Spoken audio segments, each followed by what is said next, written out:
Bonjour les petits loulous, bonjour les petits chats.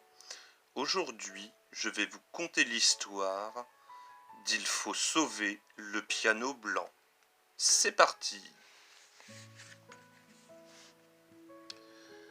À Paris, dans un magasin de musique, trône un superbe piano à queue blanc.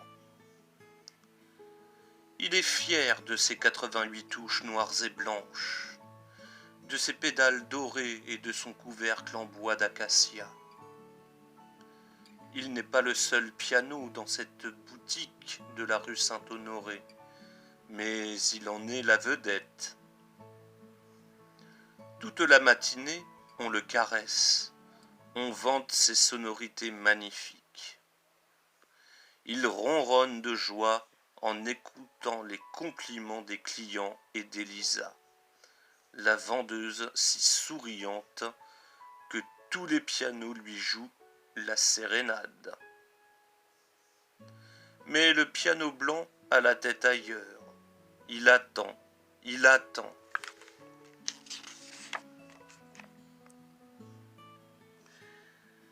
Il attend que sonne 4 heures à l'horloge du magasin.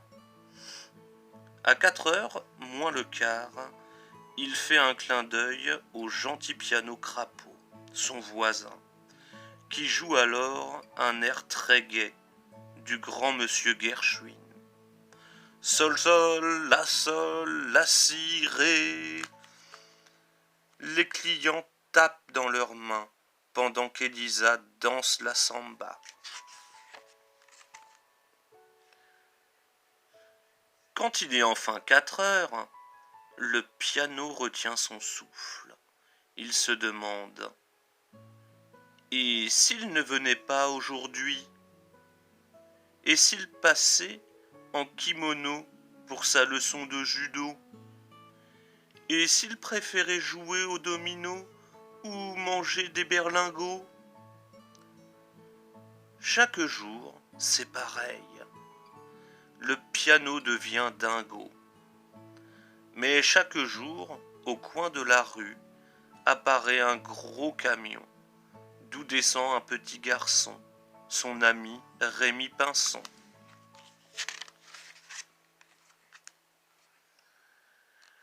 Chaque jour, Rémi Pinson règle le tabouret du piano, plaque un premier accord et dit: alors, majesté sonnante, qu'est-ce qui te ferait vibrer aujourd'hui?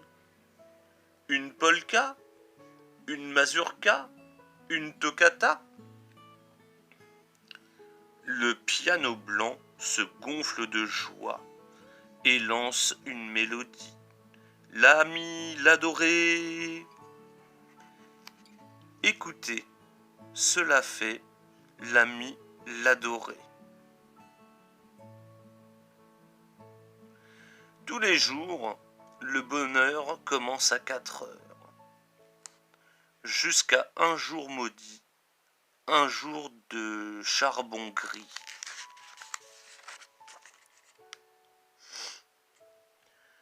Un samedi, à midi, entre dans la boutique un homme sévère, vêtu tout de travers, qui marche droit comme un réverbère. Il frappe quelques notes sur le piano blanc, claque le couvercle et dit: d'accord, je l'emporte. Emballez-moi ça et que ça saute. Le piano blanc sanglote. Il pousse une longue plainte que tous les pianos reprennent dans la boutique. Mais c'est trop tard. L'homme sévère, vêtu tout de travers, l'a payé.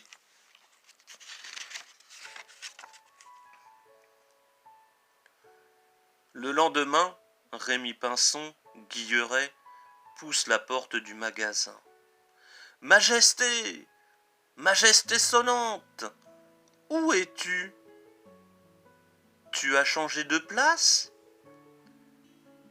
Elisa s'approche et lui chuchote à l'oreille. Il est parti. Un homme sévère, vêtu tout de travers, l'a acheté. Rémi Pinson retient ses larmes. Dans la rue, au volant du camion déménagement Pinson, son père klaxonne et l'appelle. Il a bien vu que quelque chose n'allait pas.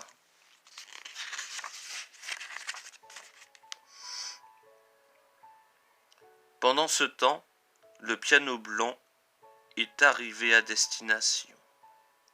Un sinistre château dans la forêt des sols tremblants.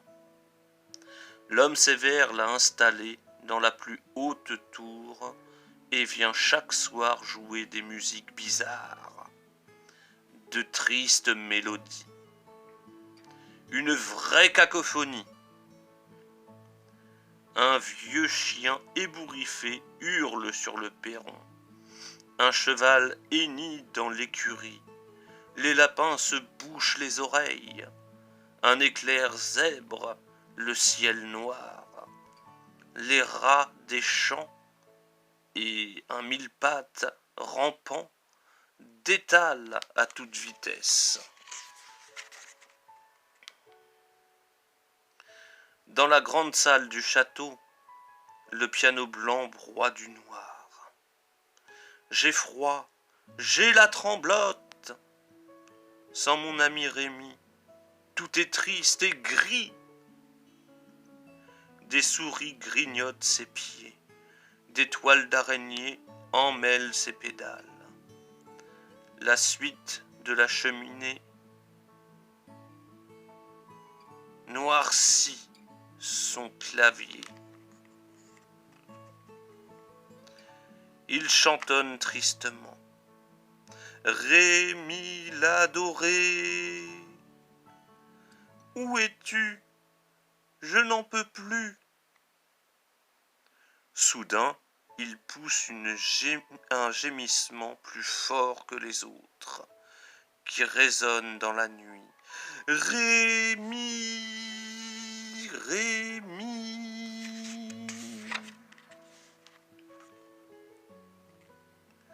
À Paris, comme par magie, chaque piano reprend son cri. Rémi, Rémi. C'est une véritable symphonie qui rebondit de rue en rue, de toit en toit, de salon en salon, jusqu'à la chambre où dort Rémi.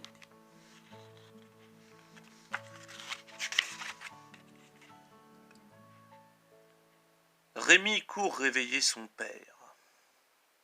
Il le tire par la manche de son pyjama. « Papa, debout! Sa Majesté sonnante m'appelle. Elle réclame son ami. Elle a besoin de moi. Allons sauver le piano blanc, » répond le papa vaillamment.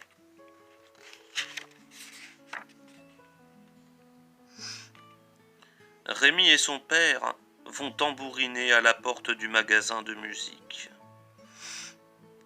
Elisa est déjà là. Elle est descendue de sa petite chambre du 6e étage pour réconforter les pianos qui gémissent dans la nuit. Un vrai concert de larmes. « Vous avez entendu, vous aussi ?» demande-t-elle. Le père de Rémi et Elisa se regardent et ça fait comme un éclair rose. « Vite, vite, dit Rémi. Il faut sauver le piano blanc. »« Je sais où il est, dit Elisa. J'ai l'adresse du château des saules tremblants. »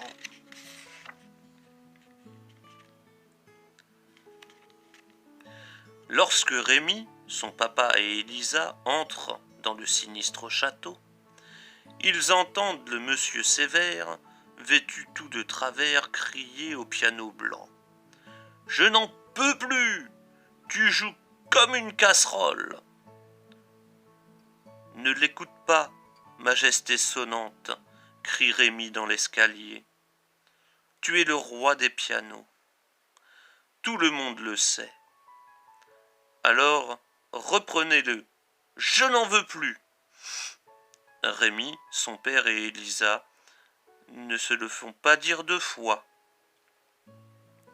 Les voilà qui poussent et tirent le piano pour le faire entrer dans le camion. Dans le magasin de musique de la rue Saint-Honoré trône le piano blanc, brillant de mille feux. Il n'est plus à vendre. Une pancarte dit qu'il est réservé chaque après-midi pour Rémi Pinson, grand artiste pianiste. Il a joué comme un maestro au mariage de son père et d'Elisa.